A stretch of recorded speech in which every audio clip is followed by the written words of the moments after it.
Hello parents and care takers, मेरा नाम है डॉक्टर नीरज गुप्ता। तो मैं एक ब्रीफ देना चाहता हूँ आपको न्यूबॉर्न स्क्रीनिंग टेस्ट के बारे में। तो क्या होती है न्यूबॉर्न स्क्रीनिंग टेस्ट? तो न्यूबॉर्न स्क्रीनिंग टेस्ट कुछ स्पेसिफिक बीमारियों को टारगेट करके हम हमारे बच्चों को ये बीमारी है या नहीं उसका एक स्क्रीनिंग या एक रफ आइडिया कि ये बीमारी पॉजिटिव आ सकती है या नहीं आ सकती, उसका हम सैंपल भेजते हैं। तो ये एक बहुत ही सिंपल तरीका होता है सैंपल भेजने का। उसमें हील प्रिक से भेजते हैं।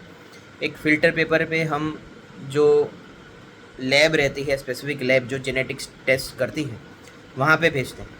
तो इसमें कौन सी बीमारियाँ कवर होती है? तो कंजेनाइटल हाइपोथायरॉयडिज्म, फिर G6PD, फिर 17 OHP मतलब कंजेनाइटल एड्रिनल हाइपरप्लाजिया और सिकल सेल, ये हमारे बेल्ट में बहुत कॉमनली पाई गई है। तो पिछले 1 महीने से मैं मेरे हॉस्पिटल में जितने भी नवजात शिशु भर्ती हो रहे हैं या जितने भी नवजात शिशु मेरे पास आते हैं 5वें 6ठे दिन पे, मैं सभी पेरेंट्स को एडवाइस करता हूँ ये न्यूबॉर्न स्क्रीनिंग टेस्ट करवाइए। ये एक शुरुआती मुहिम है। अमेरिका ने 10-15 साल से ये टेस्ट कंपलसरी अपने सभी बच्चों के लिए किए हुए हैं। हमारा देश क्यों पीछे था? तो हमने ये ठान के रखा है कि हम किसी से पीछे नहीं रहने वाले, और उसी को चलते मैं ये महीना और अगला महीना मेरे पास जितने भी न्यूबॉर्न्स आएंगे उन सभी को मैं एडवाइस देता हूँ कि अपने बच्चों का न्यूबॉर्न स्क्रीनिंग टेस्ट करवाइए।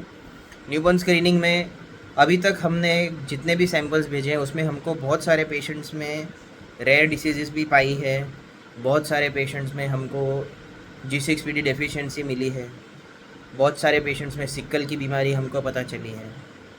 तो ये सब टेस्ट जो रहते हैं ये बहुत ही नॉन इन्वेजिव टेस्ट रहते हैं। नॉन इन्वेजिव मतलब इसमें बहुत ज़्यादा बच्चे को दर्द नहीं होता।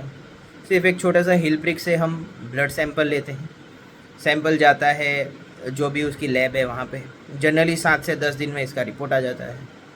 और ये एक अवेयरनेस वीडियो भी है क्योंकि हम सबको हमारे बच्चों के डॉक्टर से पूछना चाहिए कि सर या मैडम हमारे बच्चों की कौन सी न्यूबॉर्न स्क्रीनिंग टेस्ट होती है, कौन सी स्क्रीनिंग टेस्ट ज़रूरी है, कौन सी हमारे बच्चे के लिए ज़रूरी नहीं है।